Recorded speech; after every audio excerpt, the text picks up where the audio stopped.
My name is James Robson, and I'm the Victor and William Fung Director of the Harvard Asia Center. I'd like to welcome you to the Asia Center's Research Talk series, which is part of a new series of virtual programming at the Asia Center. The research talks are aimed at showcasing some of the fascinating research that's being done on various facets of Asia by Harvard students, graduate students, faculty, Asia Center affiliates, and other specialists. We very much hope you enjoyed learning from these talks. Hello, my name is Jannis Jizhou Chen. I'm a graduate student associate at Harvard University's Asia Center. I have benefited a lot from Asia Center's ability to create this graduate student associate program in which a group of young scholars like me come together on a bi-weekly basis and exchange ideas and just talk about our research. And the interesting thing is that this program has been shaped from the start as a multidisciplinary and transnational program. So when my colleagues, and some of them, when we come together, they come from a very diverse background. Some of them come from social sciences, whereas for me, I'm from humanities, and I have colleagues who have legal training backgrounds, and some people, they are architects. So when we get together, I think the debates and discussions has illuminated my own understanding of my discipline by drawing knowledge and information from different parts and other parts of the academia. So today, as a literary scholar, I'm going to tell you a story. It is a story about a person's relationship with a house. I know that since the beginning of COVID-19 crisis, you probably have been spending a lot of time alone or maybe with your family in a house, an apartment, a flat, or just a room.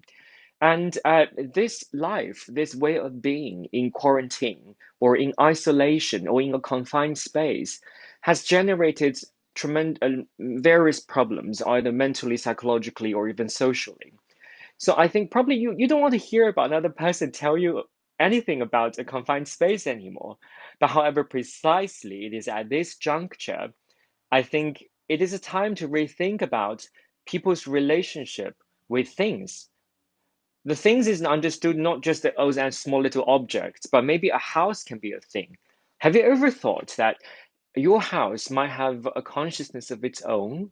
Have you ever thought that maybe your house has ability to affect how you feel every day?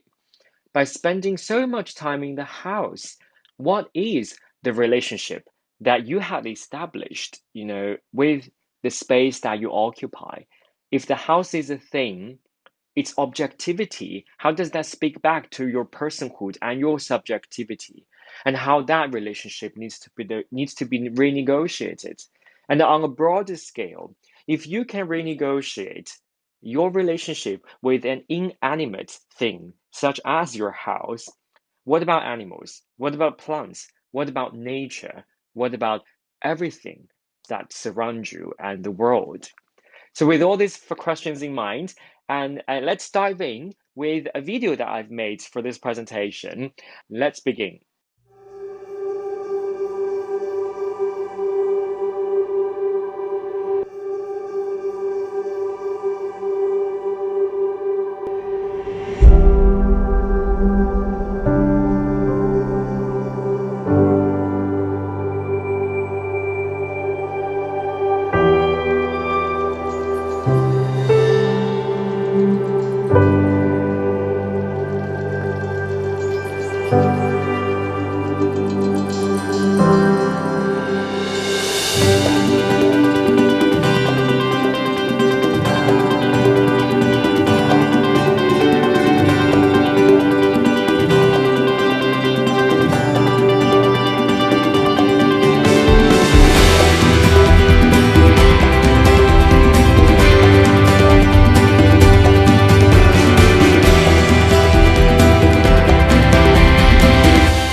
Welcome back. All right, let's jump in. So in my presentation today, I will begin with some introduction with the overarching concept behind that has informed my project, then followed by a close reading of from the novel, and then followed by ethnographic research, introduction of my visit to the house, and end with another close reading.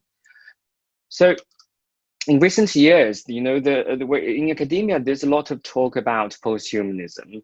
It's a very intricate field and it's complicated, but over here today, I take it as the humanitarian tradition or humanistic tradition's own self-corrective mechanism that at different historical junctures, the humanistic tradition forces you to relook at yourself and think about what it really means to be human.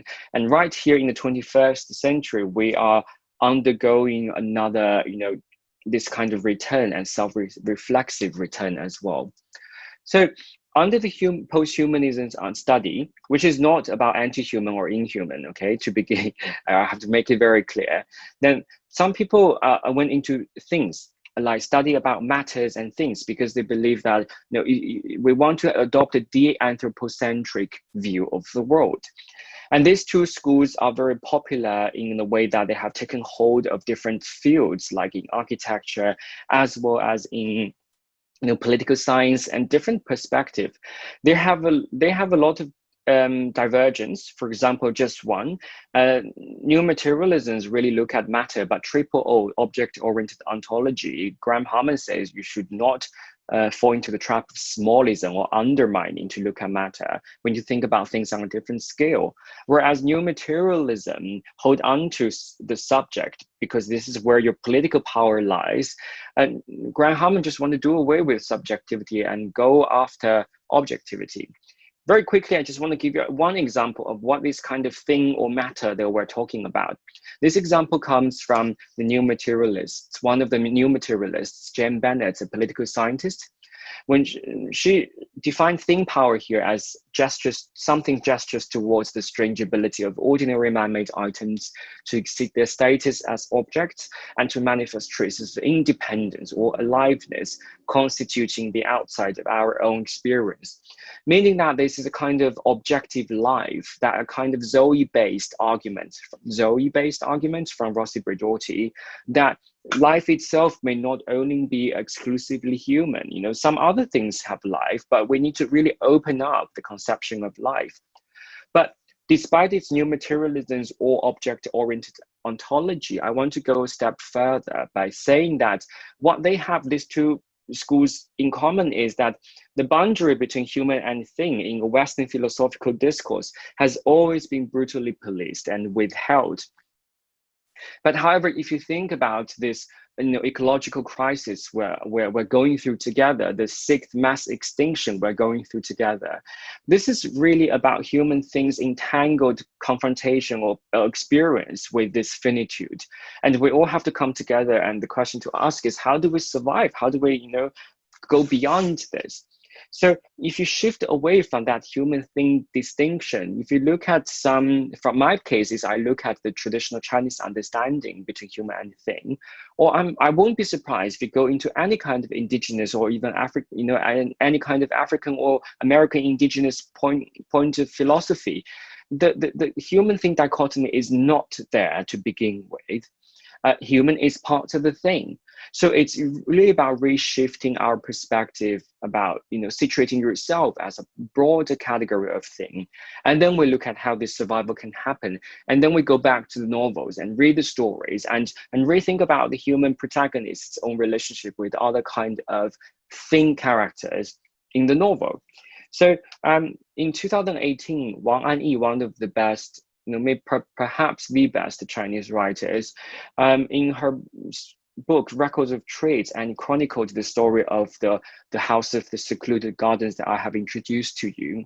So the house was first as constructed as part of the Garden of the Diurnal Visits in 1589. It became a library, and then a factory, a woolen sweater factory during Cultural Revolution, and then became a residential mansion until today's dilapidated house. And now this house has been officially recognized as a thing of culture, as cultural relics, if figuratively translated, by the Shanghai State Bureau. So what it means to be a thing of culture here to begin with. but I want to pay attention to, I want to share a passage. In this passage from the novel is that the protagonist is really trying very hard to get rid of the house, because in Cultural Revolution, if you find the owning of the asset can be really dangerous, for you and your family. But somehow, despite all his effort to get rid of his house, to sever his ties with his house, one day he just found the original contract, the ownership contract, in his family's attic. And at that moment, he just felt so hopeless. So at that moment, when he's seated on the ground, he found the furniture appearing even more majestic, encroaching him as if they were to collapse onto him. So at that, in this state, he asked, why doesn't the house just collapse? As if it was a sort of matter that ceaselessly transformed itself between heaven and earth, but stubbornly kept its own form. He was reminded of brother's words, let nature take its course. But the question is, what is nature? He wanted to say there is nothing natural about all of this, so unreal. However, it here means the house, is right before his eyes, in front of him, behind him, incarcerating him, and he cannot escape. So let's hold on to the idea of disempowerment and passivity, the lack of human agency, and go into the real house. And I will bring you now to the ethnographic research part. I'll invite you together on this very short journey to Shanghai and to visit this mansion with me. So now if we think about Shanghai, we think about a very, dashingly good-looking new city. But however, this is what I'm not talking about today. The House of Secluded Gardens, this House of Secluded Books, is located right here in the old part of the city, the old Chinese city, where I has marked it as red. These are images taken online to just give you some bird's eye view of the whole compound and how it's being encroached by other houses. And this is the current condition. That the falling walls, everything's cracking, and every year you go there, I wouldn't be surprised if you see further signs of deterioration. Then about 2 years ago, I was lucky to be guided by the novelist herself to visit its house, number 77 of the Heavenly Lantern Alley. In front of the house, the Shanghai Bureau of Cultural Relics did put a stone mark over there, saying just to signify the importance. But that's pretty much that they can do. So let's go into the house.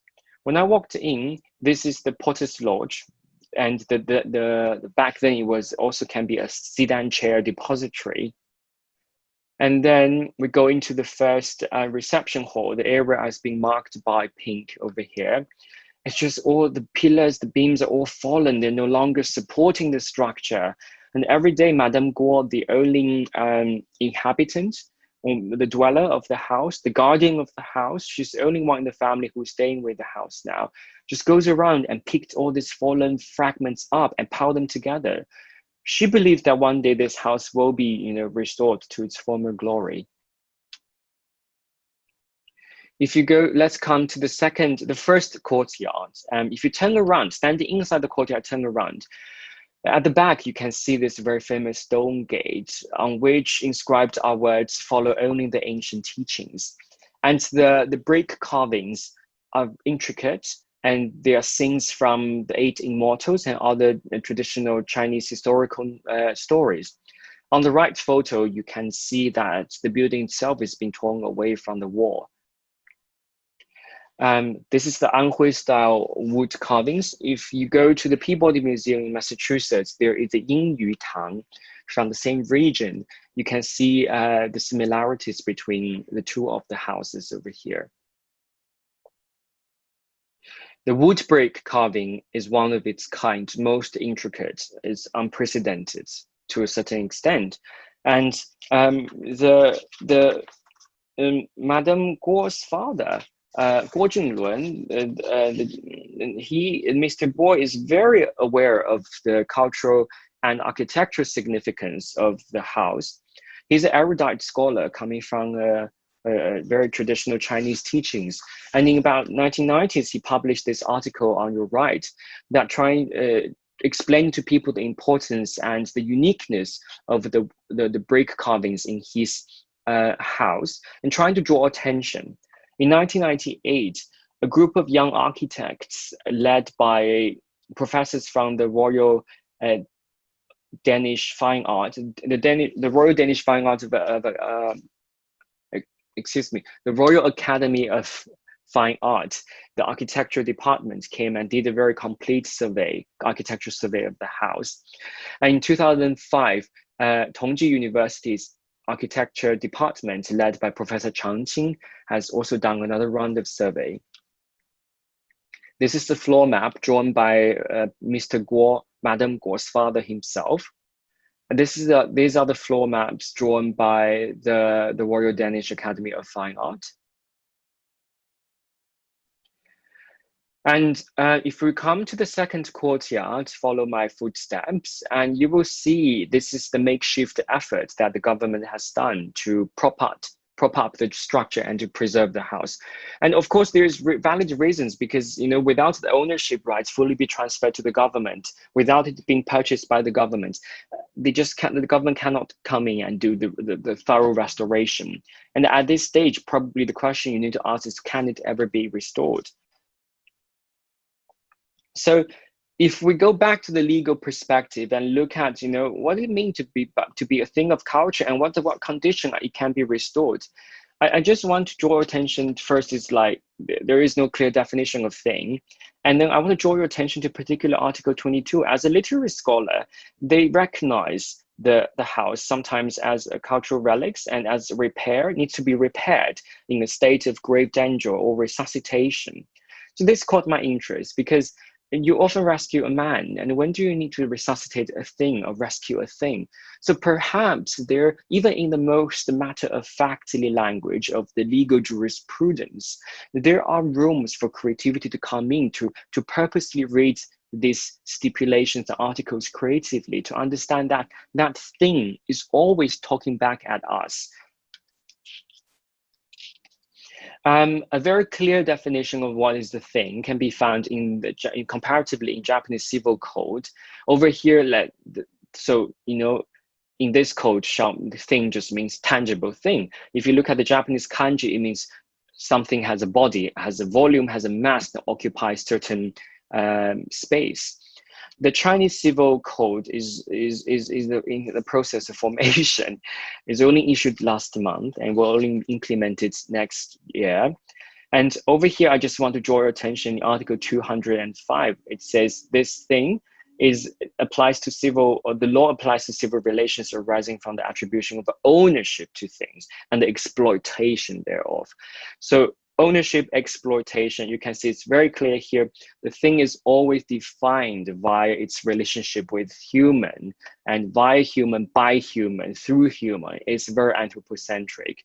So perhaps in this 21st century, with the understanding of posthumanism, and maybe we should accord some rights to things, to stones, to maybe a person with a lot of body parts, a cyborg, being replaced by technological gadgets.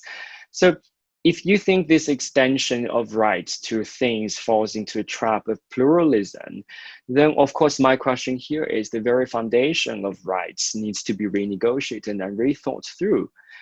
This is what interesting for me that we're getting at here.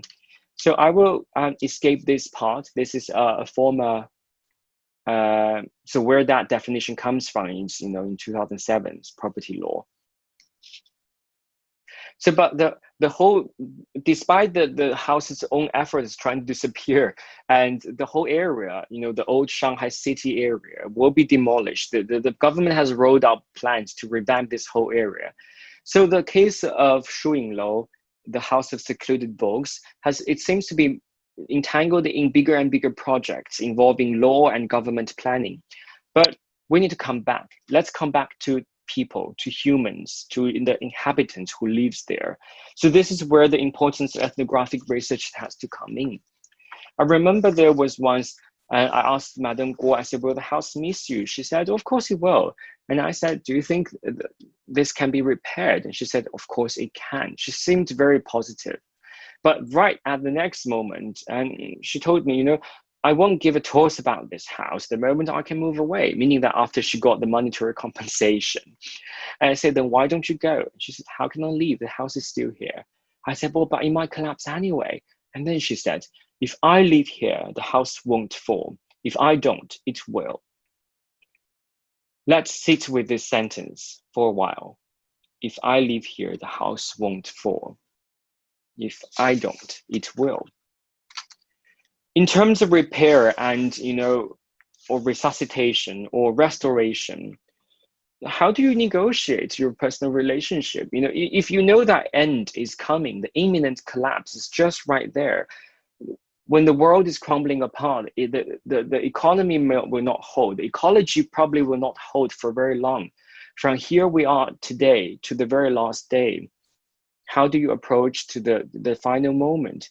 Do you use a kind of idealism like the Madame Guo has exhibited? Like, sure, of course it can be repaired. Or it's a kind of extreme pragmatism. Like the moment I get my benefit, I'm out of this.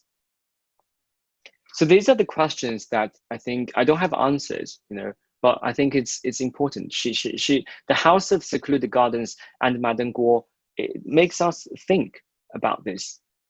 And then if you think about in one story, that kind of power of disempowerment, that sense of disempowerment and passivity, and then you look at Madame Guo's answers, perhaps, is it really just about being entrapped in the house? Madame Guo, is she part of the house now? What's that relation? If she's here, the house will be here. I think that understanding of human-thing connection or human as a part of thing connection is much more intricate if we combine literary stories, historical investigation, architectural understanding, and ethnographic research together. So let's come to the very last, the courtyard, the atrium. Then there is a high wall. In the summer, the tall wall is covered by ivy. And in the winter, when I visit again, the ivies are gone. I was just looking at this wall.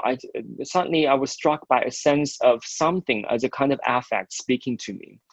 And Madame Guo told me, one day she dreamt of dragons coming into her house. And then she went to the back of the house and really observed, just stood there and observed the ivy stems.